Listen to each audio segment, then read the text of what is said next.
This is the Constructionist Podcast, where we take ancient stories, the person of Jesus, current events and topics, and help you construct a new Christian worldview that's relevant and loving to those around you. I'm your host, Kevin Bates. I'm a semiotician and community builder, looking at the signs of the times to build a better future together.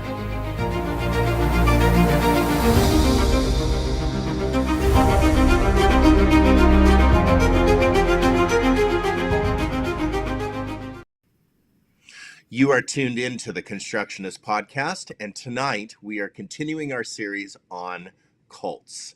At the Constructionist, we encourage a worldview that is built on the principles of Christ. And in this episode, we are examining Christian nationalism through a clear and honest lens as cult philosophy. So next week, we're talking about evangelicalism as cult philosophy. And following on the 26th, we're talking about the occult.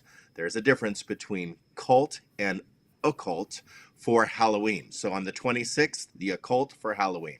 So we hope to offer insights and perspectives that will help you in your journey towards a greater understanding of love and compassion for yourself and others. So we want to assure you in tonight's episode, we're not going to be fabricating anything, and we're going to have informed ideas. And if we don't know something, we're going to say that, tell you that maybe we're guessing, and point you to some materials you can do your own research. Because our goal is to provide an honest and authentic perspective on our examination of tonight, Christian nationalism. So this is our thinking space. We're here presenting ideas and thoughts, and tonight we're making our best attempt to explain very practical theologies to live by. So if you enjoy the Constructionist Podcast, you want to support us financially, please follow the link in the chat or show notes on the social media platform you're listening to, and visit our Give page. Your support will enable us to continue producing high-quality content like this. But even more importantly, we desire to hear from you, engage with you with very honest feedback and dialogue with you. And we believe that through our interactions and discussions with listeners like you, we can continue to learn and grow together and develop a communal hermeneutic. So we value your feedback, your questions, and your ideas, and we're excited to build a community around our shared exploration. So please, in the comments or send us direct messages if you have any comments to make. Please don't hesitate to reach out to us and tell us what you think. So thank you, Sharia, and thank you, Jake, for joining us tonight as we continue our series on cults. And before we get started, we have one definition that we want to give, and then in a little bit of time here, we're going to then define some terms. And so right now, Sharia, I want you to give us our definition, our working definition of a cult. Now, it's very easy to mix up occult with a cult. So we're talking about cults. The capital the occult is something different. So Sharia, you're going to give us a definition on cult. What is a cult? Yeah. So the dictionary definition is simply a religious belief system that's organized around the worship of a central figure or object. So by that definition, just about every religion falls under the definition of cult. Cult is often used as an insult. We tend to use it as an insult, especially as Christians, to discredit other religious systems. But the working definition we are using for this series is a high control group that is often organized around a charismatic, if not narcissistic, leader. So one leader or a handful of leaders, and it's a high controlled system. That is what society probably accepts as the definition of cult. Although every religion that emerges, like when the German Reformed Church branched from Catholicism, that probably was thought of as this cult group. And when the religion becomes a nationally accepted or worldwide accepted faith, then and becomes more of an accepted religion, then that's where it moves from its cult philosophy or cult behavior to more of an accepted like religion. So I believe this is why Christians have such a difficult time just not calling everything besides themselves a cult, because anything that we don't believe has like weird, oh gosh, what is that? But if it's Mm-hmm. nationally accepted or internationally accepted, so this is why the Bhagwan of the Rajneesh of Oregon, when he came and he developed this organized system of quote religious practices, but centered around the Bhagwan, um, that was very cult like. The problem with that now is in India, the Rajneesh is considered, and that religion is considered a nationally accepted religion, and so it is accepted on their list of accepted religious practices. So so we walk some fine lines with what is cult and what is not cult. I think it's fair to just say something organized by a single high controlled systematic leader, narcissistic leader rather, in a systematic environment, definitely falls under the constructionists definition of cult. But there's also something called cult philosophy. So there is a philosophy of cult behavior. It's a study of how cults emerge. And when a cult philosophy then begins to take root in, I guess, communities, then you have this emergence of people groups under the authority of a single leader. Or it could just be a national, like cultish type philosophy. So we're going to spend 2 weeks in this kind of gray area of cult philosophy, where it takes on kind of the the nose, fingers, and toes kind of form of cult, yet it's not so much organized. And there might be a leader leading that charge, but it's not such an organized group. And we would call that here at the Constructionist a cult philosophy. And that is what we would categorize Christian nationalism under here. Now, I will say that Christian nationalism is probably the single most um, biggest Destructive. Yeah. threat to Christianity as we know it in modern time. One of the single most biggest threats. There's a lot of threats out there to Christian, Christ centered, Jesus faith. But this is one of the single most, in especially the United States, single most biggest threat to our faith. And the challenge is that the more rooted you are in Christian nationalism, the more Christian you feel, think, and perceive you are, and anybody speaking against that is thought of as anti-Christian. Antichrist. So Yeah. yeah, here we go. Okay, we'll probably get some hate mail, right, of people thinking that we are anti-Christian. I believe that Jesus is the way, truth, and the life. And through my relationship with Christ, I get eternal life with God forever. And that grace has been given to me through the mercy and the blood of Jesus on the cross. And I believe in the resurrected Christ, that the resurrection was an event and it was real. And so right at that juncture, then this becomes a Jesus plus idea, where if you're a Christian nationalist, you are saying that I have to be some kind of patriot America supporting in a very far extreme way. I have to believe in the values of a nation along with my Christianity. Well, I would say right at this point that Christianity, Jesus, transcends all nations. Jesus transcends all politic philosophy.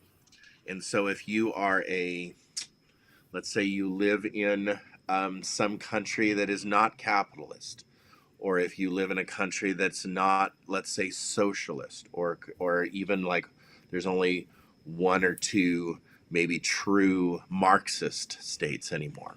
And so if you live in such places, Jesus transcends those places.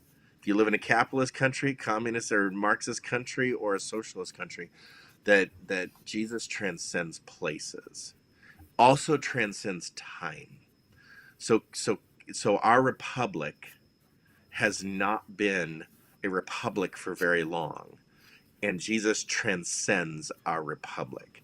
And so we need to first and foremost just solidify and camp on that idea that if you believe that Jesus rose from the dead and is your savior, that he is the Messiah, as it's said in scripture, that he is the one that came and lived and died for the sins of many, that the sins of all, not just many, sorry, the sins of all people, that if you believe that, then that would identify you as a Christian, as the core essential belief of Christianity. That is the essential question.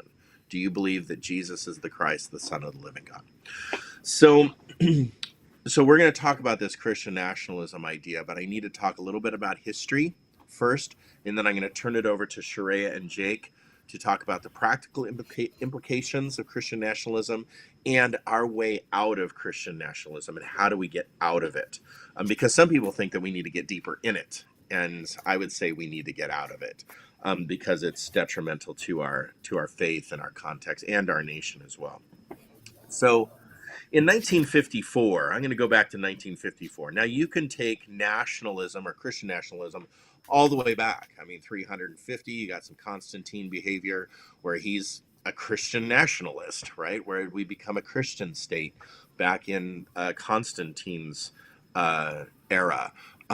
You have different eras of time where we became Christian nationalists. We weren't the United States. We were somewhat, we were elsewhere, and we were promoting that nation and doing that nation's politics and forming a theocracy like Geneva and the Swiss Reformed and the, let's say, the German Reformed and stuff. So the theocracies that emerged out of Christianity. But we're talking about modern Christian nationalism. So in this century and the previous century. So the last 123 years. That's what we're looking at, Christian nationalism.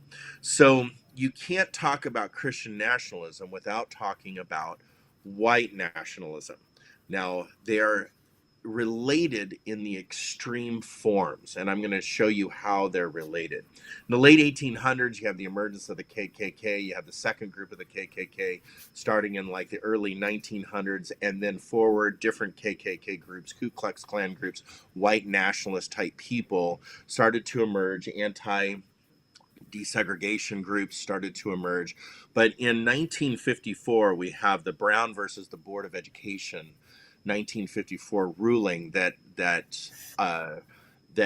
basically ended, by law, now not necessarily by practice, but by law, ended segregated schools.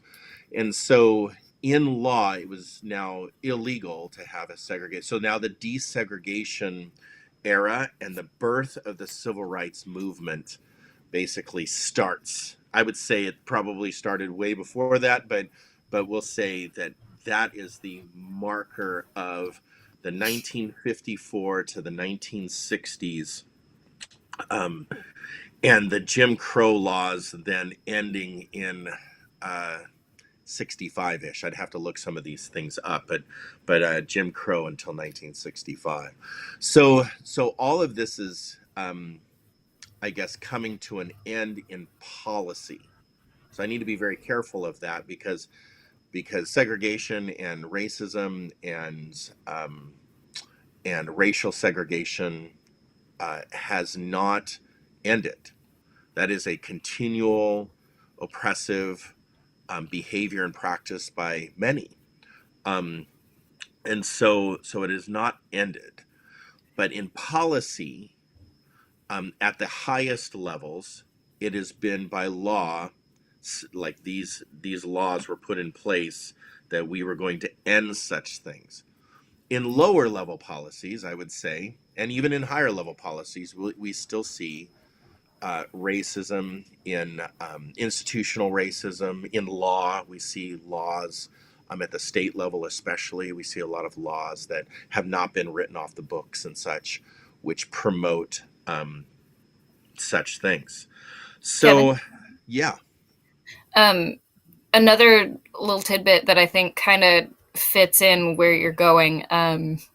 With the Brown versus the Board of Education decision, yep, that's when we start to see private Christian schools emerge. Yep, because, right, because it was a way of maintaining segregation just under a religious banner rather than a right. political one. And I think that public school or private school movement is then going to feed into Christian nationalism later on. And maybe we should just say Yes. alternative school because private school, but also like homeschooling. Yeah, yeah. So that was a big movement The then as homeschool well. movement is also a part of that. Right. So, good point. Good point. Well, we have always, as a nation, tried to, when it comes to our families, our family unit, we've always had this independence or this. Well, I'll use the word segregated idea in our communities and in our neighborhoods. In our communities and neighborhoods, we've removed or isolated or pulled ourselves away from the community, from the communal thinking. And so that is what sometimes I think that that's what America is almost built on, is I can do whatever I want regardless of whoever that hurts. And so when a law is passed, that's my now moment to remove myself from and try to get outside of that law and still behave and do the very things that I do and want to do. And it's really easy to then film that, like put a film over it or put a blanket of Christianity over my philosophy, my self-centric philosophy, and make it a Christian ideologue. That is my ideal, that is my thing, and it's the Christian thing to do. So white nationalism has been infiltrating Christianity, and Christianity has infiltrated white nationalism since the beginning of time. But especially in some of the really harsh, I would consider hate groups that are out there. Christianity has definitely penetrated those at its core, that white nationalism and Christianity definitely in a lot of religious contexts go hand in hand. So let's advance forward then. We have then the civil rights movement. We have then some, at the federal level, some really strong bills put in place. We have amendments put in place. And now we advance forward to the 1970s. The 1970s were a time of still racial inequality, of course, all the way to continuing today. It's not a historically marginalized group of people. It is a current marginalized group of people, historical and current, when you look at the BIPOC African American, especially people. And so in the 1970s, you have the emergence of, it happened before in the 1960s, but I would say evangelicalism at its core roots in through the 1970s. Jerry Falwell, a famous pastor, then starts the moral majority, or the moral conservative movement, all the way through the 70s, then establishing itself fully in 1979 with Ronald Reagan and the adoption of the moral majority. And then the Christian, quote, right then moved to the Republican Party under Reagan. So we see now Reagan forward, the moral majority. Jerry Falwell's movement then falls under then the Conservative Party. When before that, Christians Jimmy Carter had the Christians back in the day. I mean, he was a Bible school teacher. So a lot of people supported him Well, in his Christian values. But can moving I forward, then in Jerry Falwell's movement, President Reagan, we see then the moral majority or the Christian conservative movement then take root. I think to push a little bit into the Carter and Democrats being on the side of the Christians. The Democrats were a Southern based institution. And so Yeah. Republicans were the party of Lincoln and Democrats were the party of the South. And so Right. so that I mean it whoever flows with the system of oppression and Yeah. hate, I think we find Christians in the center of, which is sad. If you think about the Reconstruction era in the South, that's why the Christians were so heavily Democrat, because that's why they were there, the South, Southern Democrats. And so Carter was a switch, though, I think that we see from that very conservative Democrat to now a liberal Democrat. And then our politics have never been the same. Right. Well, we begin to add. Now, Christians have been notorious to adding to the message of Christ. And evangelicalism definitely adds to the message of Christ, where you have a Jesus plus movement, where Christ likeness, whatever we deem Christ likeness, then becomes a central Christian question versus the resurrection being the central Christian question. Whenever you have a Jesus plus idea, that plus becomes a human interpretation of what Christian is. And so the moral majority definitely started adding Christian plus or Jesus plus. So you had this anti-abortion, like a human pro-life movement emerge out of that. You had some ideas with prayer in school or education being more Christian-centric, or allowing a prayer in school. That was a movement. It still is a movement, but that was a movement that definitely took a strong foothold in the 1970s into the 80s. So what's interesting about the moral majority Christians definitely have flipped, like we've flipped parties, we've flipped theologies, we've flipped philosophies, we've flipped social ethics. I mean, there's all kinds of things that we've flipped, because the Christians were the ones that the pastors were the ones that helped young women that were pregnant. They were the ones on a nationwide level. Pastors were the ones that helped young women into safe abortion practices.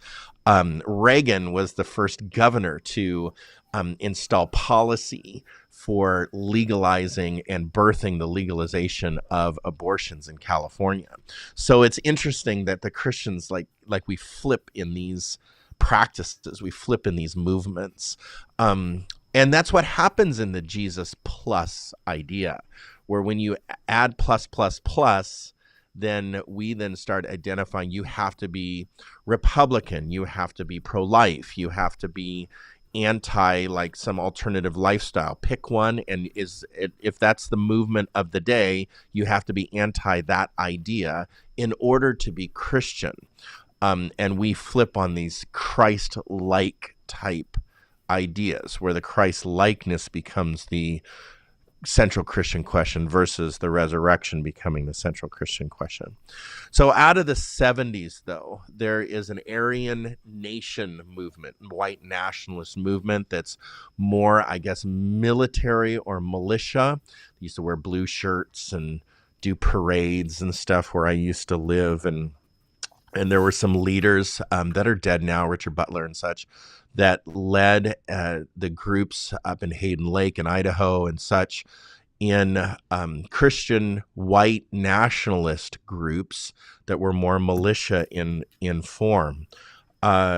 They did things, said things. There was a lot of hate, anti-Semitic, people of color. They were afraid of um, you know, mixed like marriages and things like that, that, if one race married another race, then, and even the term race, just, it was just a really bad, I think, era for white nationalism. It became the reputation that North Idaho attained and still has to the day, when it comes to white nationalism, is a pretty sad reputation that they have. I remember when I was younger, in 92, I would go up to my grandmother's house, and I was painting and doing different things for her on her house. And I lived in southern Idaho and she lived in northern Idaho. So I would spend my summers up there. And in August of 92, there was a gentleman up at Ruby Ridge, which is just north of Sandpoint towards Bonners Ferry. There was a gentleman on Highway 95. There was a gentleman called Randy Weaver. His name was Randy Weaver. Him and his family lived up in kind of the woods. They were stoved up in this cabin type of house. And he, he was involved in different things, probably involved or at least had friends within some of these other people groups. But he would buy and sell, or he bought and sold at least one weapon, illegal, that, had some illegal tracing on it, at a gun trading show. And then he was flagged by the feds. So the feds show up at his house. They end up killing some of his family during that time. They shot him, shot his wife, shot his child, and there was whole groups of people that would show up at the entrance to the road of his home that was blocked off by the feds. That there was whole groups of people just advocating for him, speaking against the feds. And it is said the possibility of Timothy McVeigh being there was great, that he was present during those protests at the end of the road, passing out literature, promoting an anti-federal government type rhetoric and such. So then moving forward, we know that Timothy McVeigh was present during the Branch Davidians in Waco, Texas. So moving forward to 93, a year later, or actually 9 months later, 6 months later, April 19th was the end of that Branch Davidian standoff, where, if you remember those days, that crane came in and started busting up the roof of the building. A fire starts and all those people die in that building, the federal standoff at the Branch Davidians in Waco, Texas. Timothy McVeigh was there passing out literature, right, of his anti-federal government type rhetoric. And then advancing forward, a 2-year later anniversary on April 15th, and Timothy McVeigh ends up bombing Oklahoma City federal building, and we see that happen in 1995. So April 19th, 1995. So from 1970, the emergence of like Aryan nations, anti-Fed groups, the militia groups that emerged out of this time. So they call this the militia era, where you kind of had like these independent, loosely connected, white nationalists, anti-Feds, anti-government type groups emerge out of this time. Some cults were involved. Like the Branch Davidians, and such, where they would gather weapons. They had illegal weapons stoved up in their cabin and such, and they were kind of conspiracy theorists. They always thought the feds were looking and watching. What'd you say? They were preppers, right? They were definitely prepping for the fallout type of thing. And anyway, advancing forward now, we have on the international scale, then something happens totally disconnected to the militia groups and the emergence of what's happening within the borders of the United States on a national level.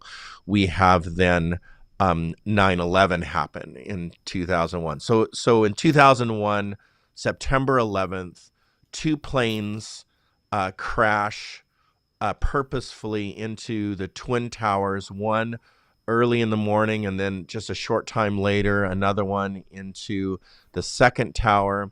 We have another plane that crashes into the Pentagon, into the side of the Pentagon. There's stories of people jumping out of those buildings. There's stories of people dying in those buildings.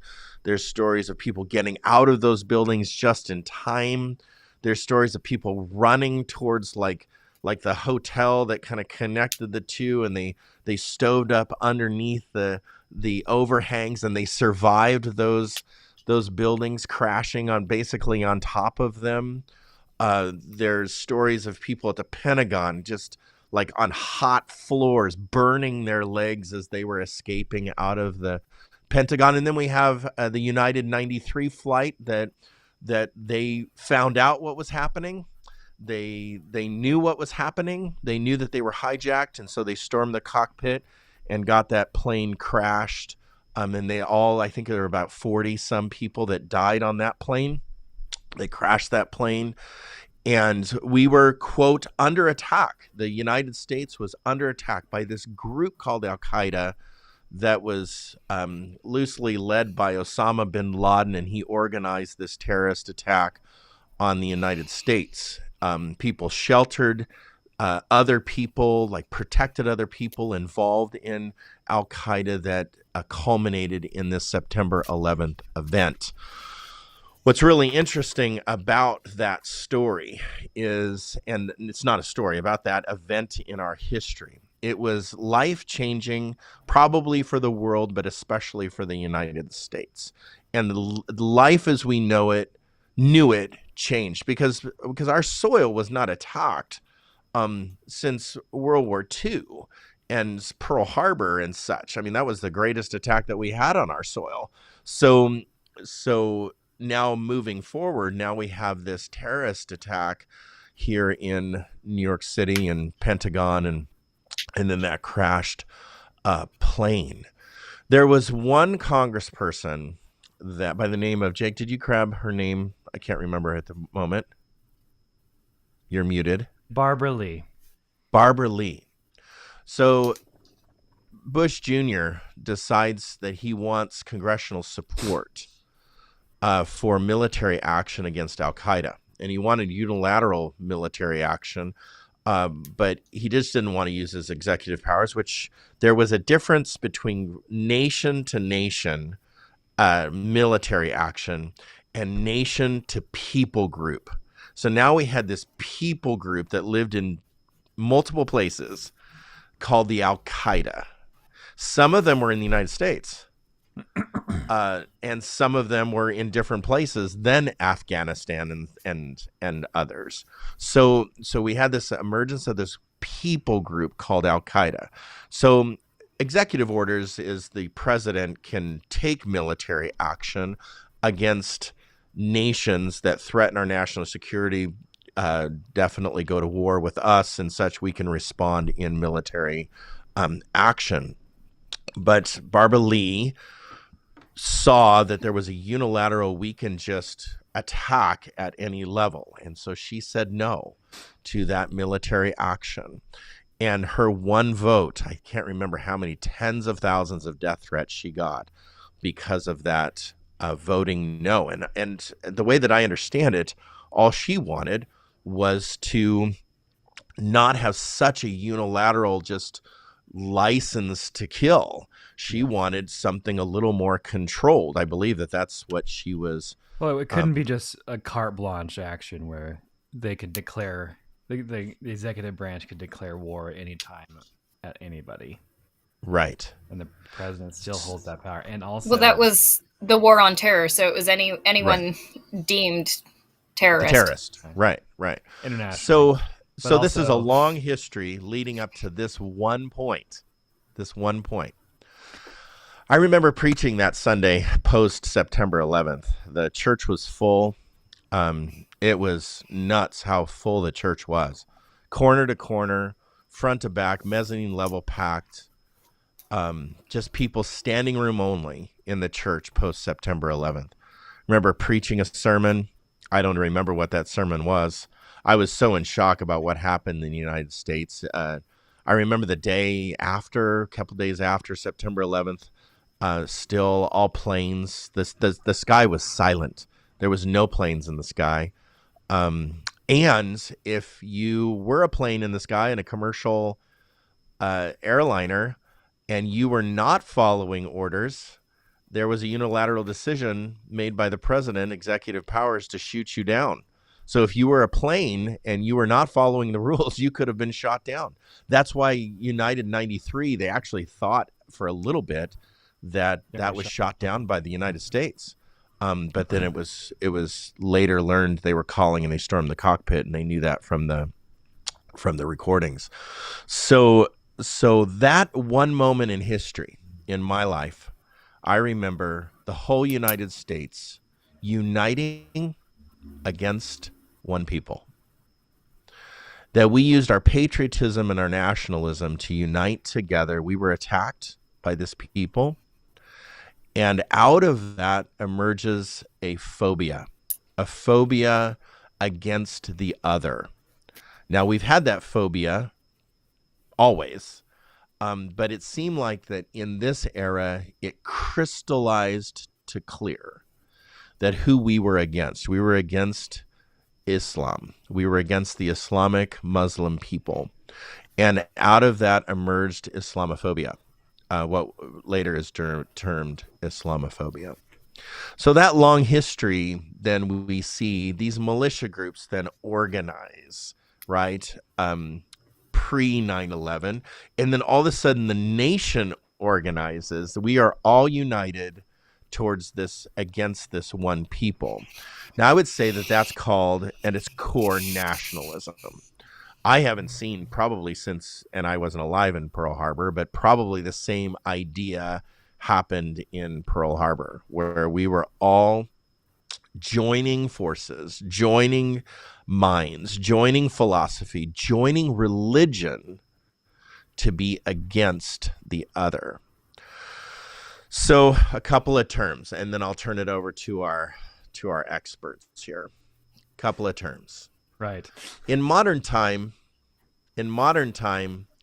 our economy post 89 to 91, the end of the Cold War, we see emerge. A lot of Russians actually left those countries during this era, especially when the USSR actually fully fell economically. They left. We became basically the economic interconnected worldwide community, became the international system called globalism. And globalism post-war, everything's interconnected. So what I buy here affects what other people buy in Europe, or affects what other people do in Japan. That's called globalism.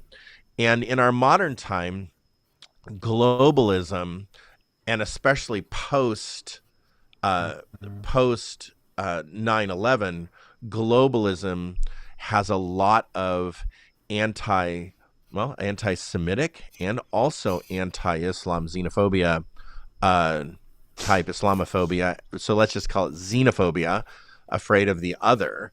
That xenophobia then emerges within economy.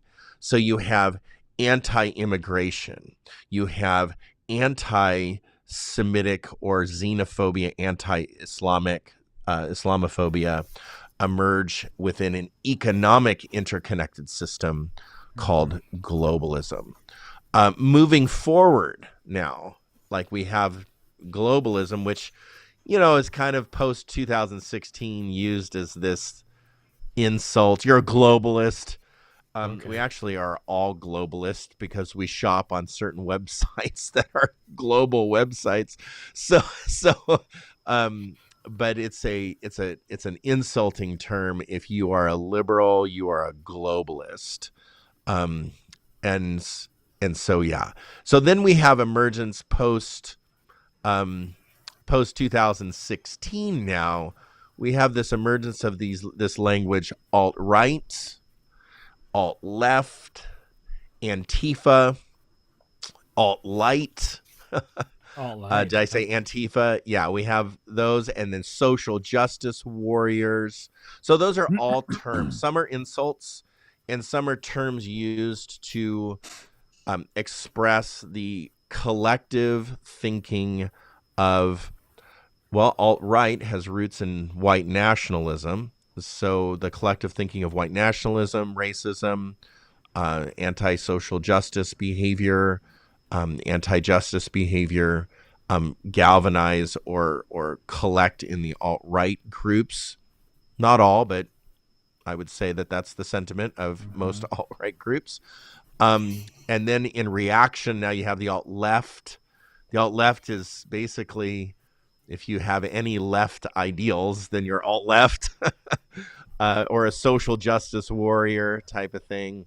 But I would say that Antifa is probably, let's say, categorized as the group in the left that uses forms of violence for overthrowing systems.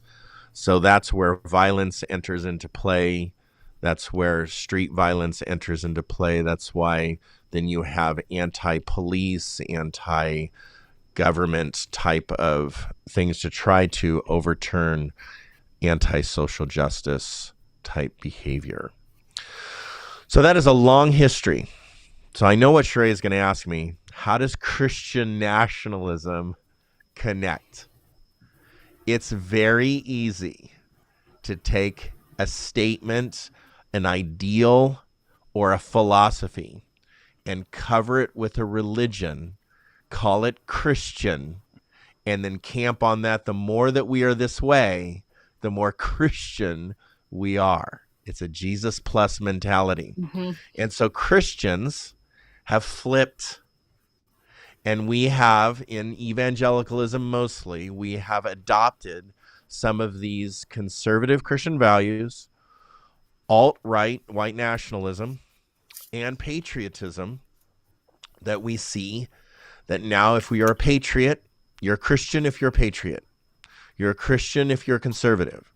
You're a Christian if you have the moral majority Christian conservative values. And so white nationalism takes on different forms, different depths, I think. I think it's unfair to call everybody that's conservative in their politics a Christian nationalist.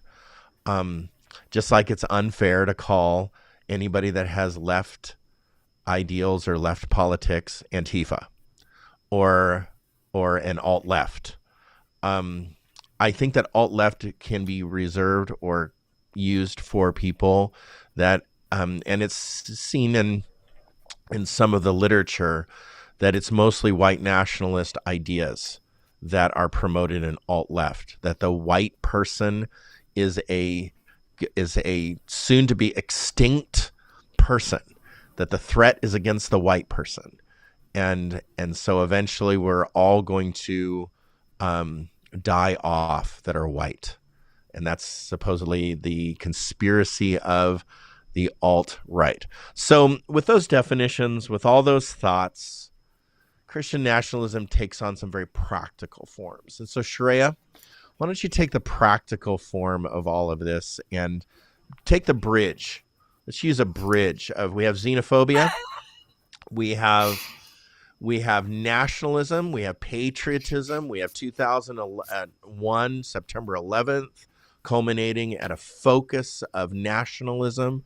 22 years later, now we are in this place, a quarter century almost, of this place of total division, rhetoric, a lot of misinformation. So how does it practically look for us? Okay, I have a couple of thoughts. So one of the things that is a value within white American culture is individualism. And I saw a comment on a TikTok video a couple weeks ago, and I've been sitting with this comment for a couple of weeks. Somebody said, when we don't unpack our individualism, we end up creating a cult. Love love that. So Yeah. I would also love to talk about that idea next week when we talk about evangelicalism. Yeah. But we see this come up with nationalism too. When we don't unpack our individualism, we end up with a vision for our nation that excludes everyone who isn't like us. So we can see that unfolding in the US right now as we're trying to exclude the history of Black people in this country, as like we're trying the to like us that we want, right? Yeah. Because there's a lot of That's true. like us, but it's the like us that we want. Yeah. But we see this trying to exclude the queer community from full participation in society. Right. We're trying to create an America where things go my way and I only have to be around people that I like. I think it also relates to this idea of American exceptionalism, that we're the best, we're the specialist, we're blessed by God. And we're superior. Yeah. That's white nationalism, that the white person is superior, but a Christian nationalist would say Christians are superior. Right. Supremacy is underneath all of it. White supremacy, male supremacy, Christian supremacy. It's almost like the Crusades, like the religion thought that they were so superior that they started killing other people. It's just crazy how we get there. Yeah. And then something Jake brought up in our pre-work is that we also end up with a violence-based culture. Right. From the militia history to the glorification of Second Amendment rights to violent speech, freedom of speech. I can say whatever I want. So pause there. So the bridge that I can make right now is militia history, like even the Aryan nations, or Randy Weaver stoving up in his cabin with all his guns, or even David Koresh and all his guns. That idea of Second Amendment, I have a right to carry this gun, and now I'm going to have a Bible and a gun together, right? That's militia history being carried forward in Christian nationalism. God's guns and babies. God's guns and babies. That's right. Yeah. Wow. That was a political slogan for a campaign. Yeah. Boebert, was it? I don't know. Was it? I don't remember who it was. It was a woman. Marjorie Taylor Greene or Boebert. Oh, yeah. I mean, God's guns and babies. Whatever. Yeah. Being baptized with your guns. That was a practice here in Oregon. That people were being baptized with their guns, like with them. Like not in the water, but you're holding your gun while you're being baptized above the water. Oh, you got to hold it out so it doesn't get wet. Yeah, who wants to get their That AR, looks very wet. ridiculous. It's totally ridiculous. I mean, it's very Constantinian, where you would baptize the whole soldier except for their fighting arm, right? Right. Yeah. How else does this practically look? Because this is really interesting to me. I think family structures, right? Yeah. And so, if we just take mom, dad, 2.5 kids. No, let's just take the main criticism of the BLM movement was a statement on their website that said they want to change the definition of the nuclear family to make it. I thought it was deconstruct. I mean, I think it was a little harsher language than that. Let's just say deconstruct the idea of the nucler family. Right. Nuclear family being mom, dad, children. And I mean, most kids, many, 50% more, right, are divorced parents don't live in a nuclear family setting, right? And so the idea of the Christian nationalist is to have that, not prairie home companion. What's the other one? What's the Little House on the Prairie idea of family? Yeah, sure. Prairie home companion, something much different. Can I offer the opposite side of that though? Because we can talk about dismantling the nuclear family, but we don't talk about what the solution is, which is which is a neighborhood, which is an extended family, aunts and Right. uncles and grandparents Yeah. and friends who are family, which is a really beautiful picture. Of the And church. if I had children, Uh, how I would want them to be raised, you know?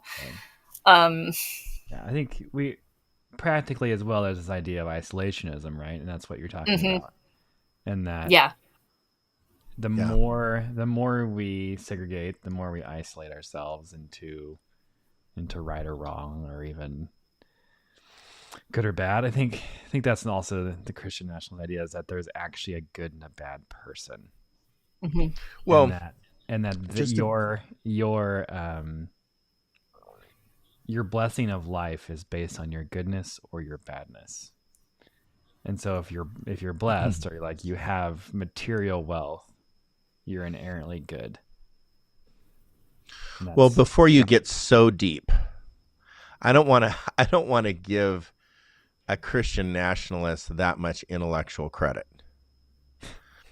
To be 100% honest, because most things in our society that have a like fad or fervent adoption, we're going to be this, right? Um, like a clothing style almost, right? Starts with signs and symbols. That starts with signs and symbols. So the sign and the symbol of a Christian nationalist idea is a cross and a Bible, or kneel to the cross and salute the flag, stand for the anthem, kneel to the Mhm. cross. Those symbols that you see on the back of vehicles. yeah. Um, it starts with signs and symbols. Now I'm a semiotician, so I think that signs and symbols are very powerful. I mean, anytime you see like the cross They're the and you most see powerful. that, It's what our it's a society is built on. it's a powerful symbol. You see the American flag, that's a powerful symbol. In negativity, if you see the Confederate flag, you know exactly what that represents. If you see a Nazi flag, you know exactly what that represents. So either historically this symbol has been like, adopted into a very negative or very violent or oppressive type era, Mm-hmm. or a positive one. Like the cross is a execution symbol, and it's a positive idea of Christianity. Yeah. So signs and symbols are very powerful. So to say that a Christian nationalist, this is where we got to be careful, because I think that Christian nationalism has a spectrum, and many, many, many, many people do not really know the depth of Christian nationalism and how deep that can go into white Mhm. nationalism. Uh, Well, and how because easy it is just to fall. I don't like fall spectrum, into yes, but let's just say you jump off a cliff. that, right? I don't know Well, if you it's a eventually hit the spectrum. bottom. It's just a Yeah, cliff. right. And so, I mean, how easy it is it's a flag on the stage of a church. Yeah, and you and I, Jake, come from a movement that's Church of Christ. And so our upbringing, not my childhood upbringing, your childhood upbringing, but my education and everything is Church of Christ. I mean, I have a master's degree from Pepperdine University. So that is as Church of Christ as you can get. And Church of Christ is a non Conformist. government, no American flag. Like we got in trouble back in the day of not paying taxes and not supporting the government. We were charged with things. So it's very easy, again, very easy for a Christian to flip.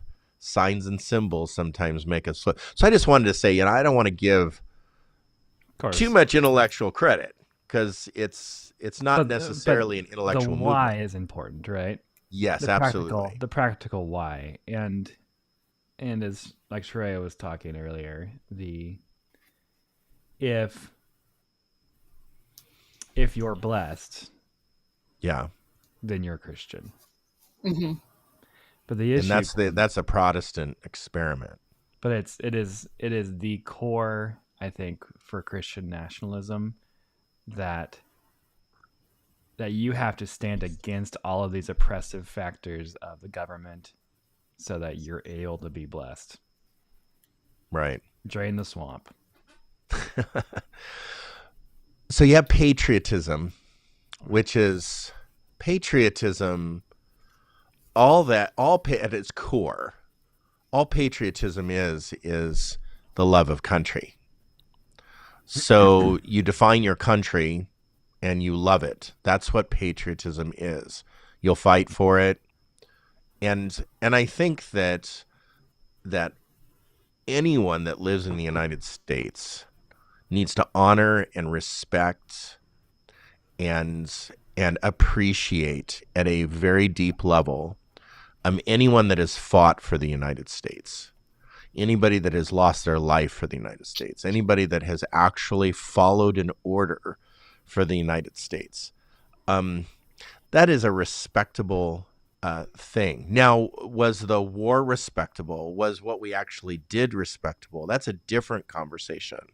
I think we mix that up in our patriotism or anti-patriotism talk, where we don't respect a war. Like a lot of people didn't respect Vietnam.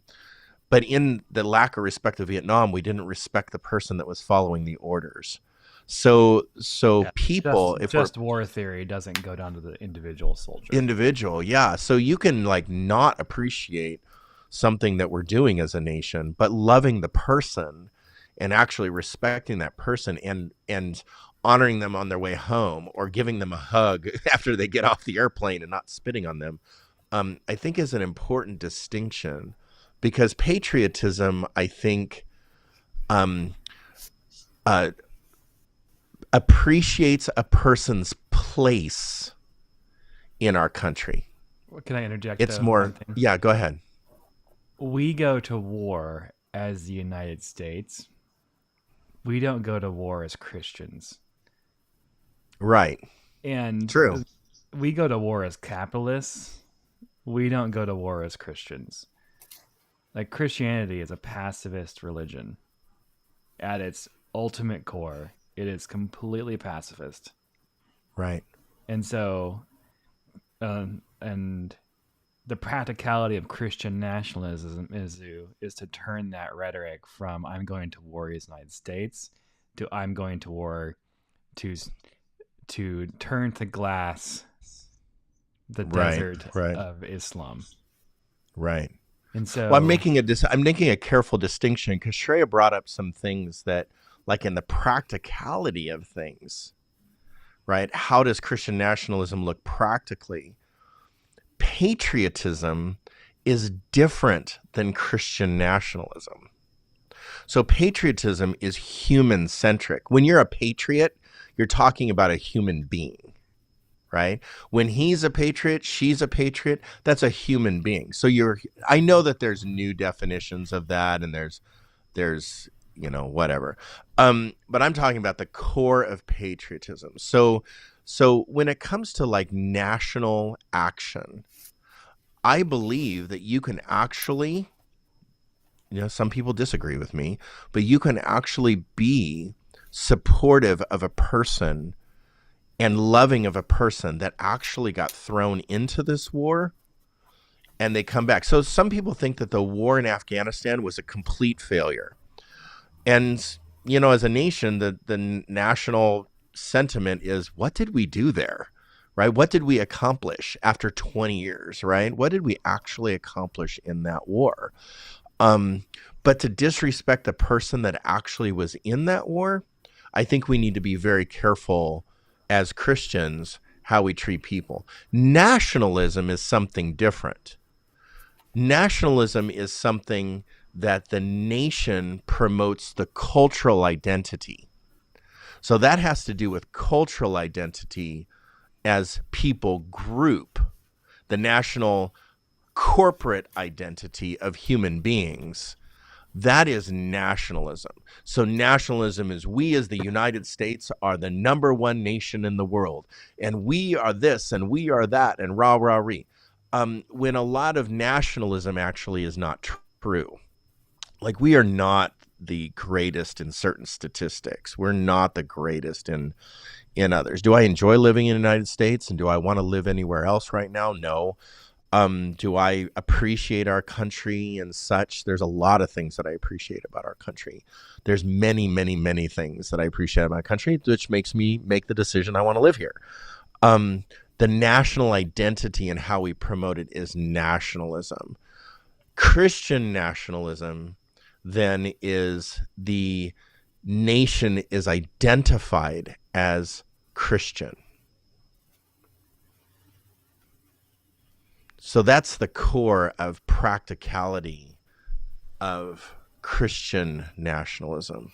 And what Sharia was alluding to is that things start to infiltrate at different levels. Practically, Christianity becomes the number one religion. The problem is that right in our forefathers' core documents, that we have religious freedom. And so Christianity is not the only religion here. Nor can you say our forefathers were actually Christian. Right. Well, but in the documents that they created, we have a freedom. Yeah. So summarize your practicality again, Trey, for us. Because that went way overboard. Well, I meant to just say signs and symbols. Can I maybe summarize something that I think Kevin said? Please, yeah, go for it. As you're talking about the difference between nationalism and patriotism, it sounds like patriotism says, I want the best for my country. I want it to be the best that it can be. Whereas nationalism says, I want this to be the best, full stop. We're better than everyone else. And I think when you want things to be good for the people in your country, it's very hard to do that without taking from others. And that's where we cross over the line into nationalism. That's great. That we should have all the best resources because we want to do the best for our country. Under the name of Christ. Right. Well, I think that a Christian or a patriotism, let me define it this way. Patriotism has to do with humanity, has to do with the human being that lives next to me, my neighbor. Yeah. Right. And because I'm a patriot, I want what's best for my neighbor. And they live in this country, and therefore I'm going to advocate for them, fight for them, believe in them, do what's best because God created all people good and beautiful. And when I have a person living in my country that's next to me, that just because they live next to me on the same land as me, right, I'm going to love them and appreciate who they are, and I'm going to be for them. Whether they are here with, and honestly, patriotism actually goes beyond paperwork. So if you have not the right paperwork, right, and you're living next to me, my patriotism says that I'm going to love and care for you because you're on my soil. You're on our soil, right? That's a patriotic type thing. It's your duty to take care of them. Right, right. It's like bring me at the bottom of the poem that's at the bottom of the Statue of Liberty. Bring me your hungry and bring me your impoverished. Bring me the other, right? That's what the Statue of Liberty says at the bottom. It's a big, long poem that was adopted into the Statue of Liberty. Nationalism has more to do with cultural identity. So I'm going to promote a cultural identity. We are number one. We're the richest nation in the world. We are the best nation in the world. We are the best.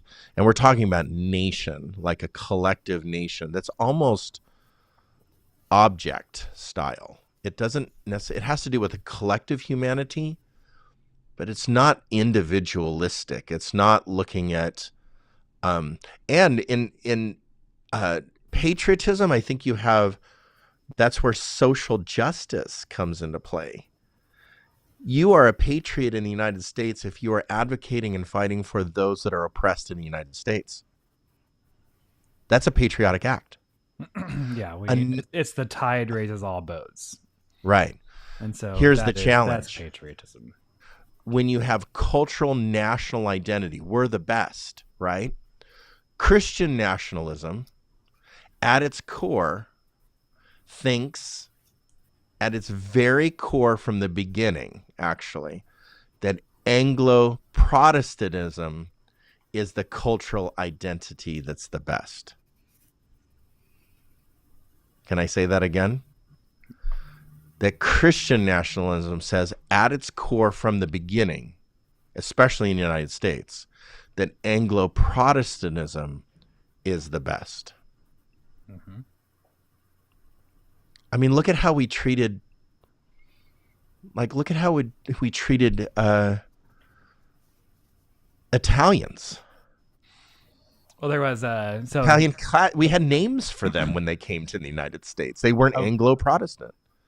Where I grew up, and there was down by Salem and Staten, Dallas, Oregon, and Salem were the headquarters of the Klan in Oregon for a long time. Yeah. And they would do rides through the valley and up the canyons, and they would terrorize like Catholics and blacks or minority groups. Mm-hmm. And so in the Oregonians, Dayton would send out messages of come to our swamps and we'll protect you if ever there's a raid. And there's these huge swamps in Staten where they would send out boats of Catholics, and they would all the Protestants would then stand in the shores while the Catholics and would hide in the swamps. So like our history where we're at is spot on with that. Oregon is pretty nasty with it. Yeah, there's a lot of bad racism history in the United States, or in Oregon. But in the United States too, yeah. So, Sheree, do you have any thoughts of practicality to anymore? We talked a lot about practicality, but yeah. Yeah, nothing new. Individualism and supremacy. And that Anglo-Protestantism. So think about this. Respond to this, Shreya. The United States, for some reason right now, has a prescription that we have to continue the way that we always were in history. We have to continue that on our pathway forward. That's a prescription in when Christian nationalism, that we have to continue in the same way forward because that's how we've been successful in the past. That's why segregation and racism and racial segregation and racial discrimination, rather, that's how these things have been just promoted forward, because we have this prescriptive idea of the Puritan Protestant experiment. And it's based on the success of one demographic. Right. And that's why white fragility, that's why this extinction theory, that's why all these things emerge, because like, oh my goodness, this is being threatened. Okay, Jake, what's our pathway out? Because none of this sounds good as a pathway forward. We're an hour 10. Do you want to keep going or no? Okay. Yeah, let's just do 10 more minutes and we'll be done. Okay. Just quickly. Why don't we just do it that way? Sure. The pathway out of any cult philosophy is education and openness, community and relationship. And so that is true for any cult, especially like Christian nationalism. Right. And so, but especially in Christian nationalism, there's a fear of education. And this is why, like the term educated idiot comes out, or which all three of us are, I guess.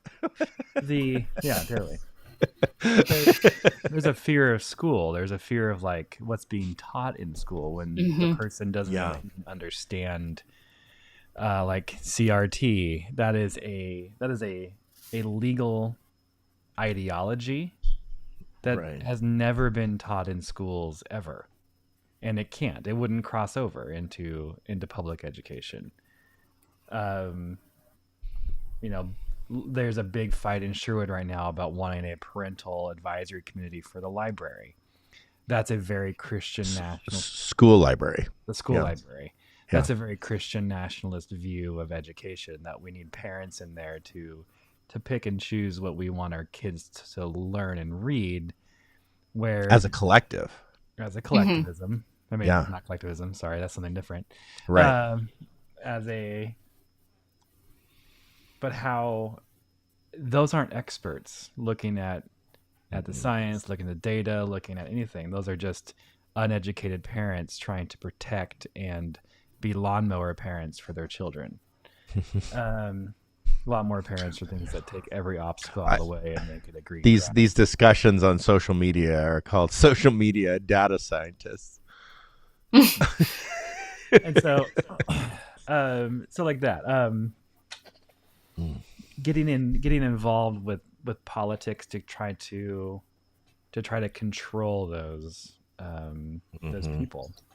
I think we saw the school board in Newburgh do that. We saw any school board nominee that has the word parent in there.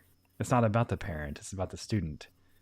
That's a very telltale sign of, are you a Christian nationalist or not, is if you believe the parent has right in education. But I think the greatest change of heart would be relationship. And if you sat in front of someone and had the openness to try and develop a conversation relationship with them. Yeah.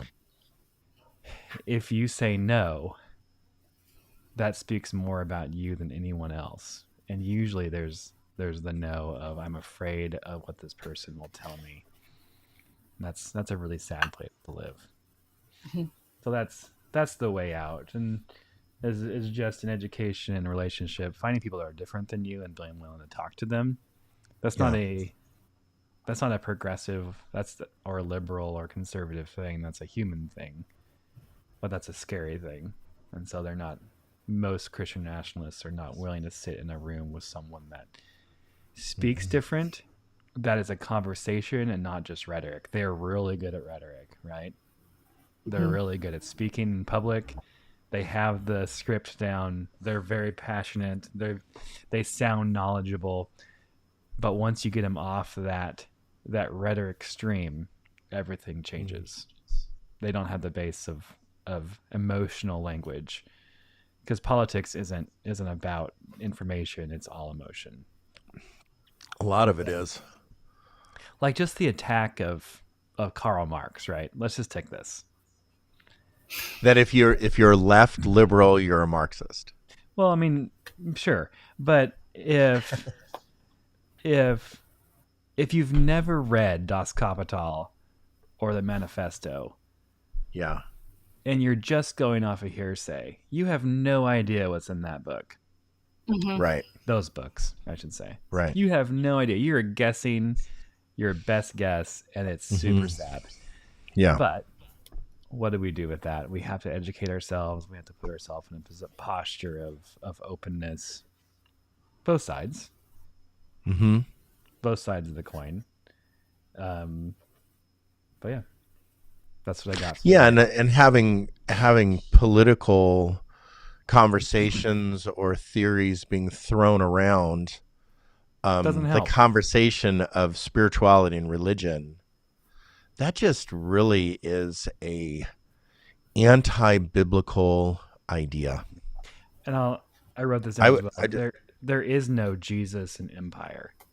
Right. Sharaya taught me that years ago, that it's like, Jesus is not necessarily like, healing these people because it feels good. And he just like walks around going, hey, he's going to heal the sick and feed all these people because it's, nice. That's not, Jesus was very intentional. And as Shreya taught me years ago, that it's about empire and how empire oppresses certain people.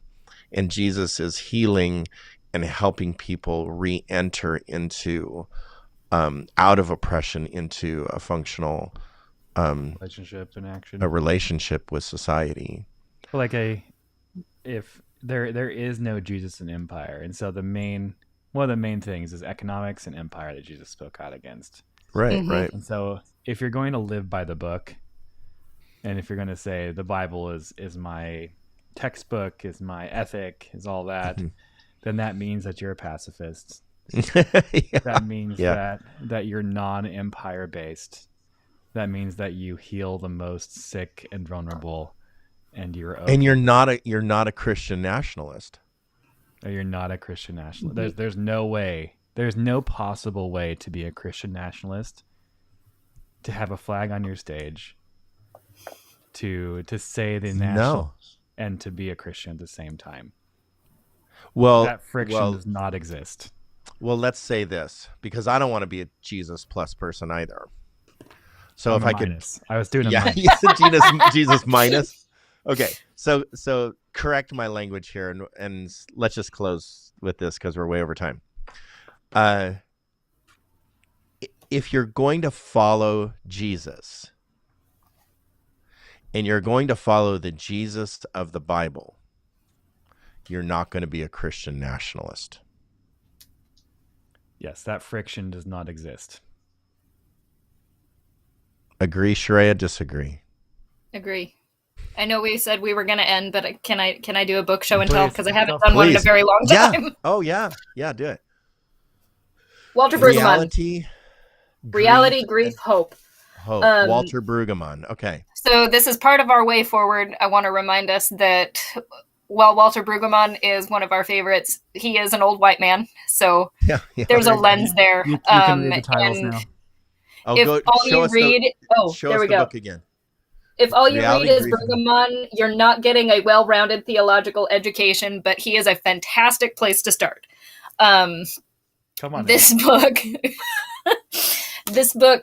in particular looks at the United States and Christianity in the United States and talks about how basically as a nation, we have never grieved 9/11. We just went on the offensive.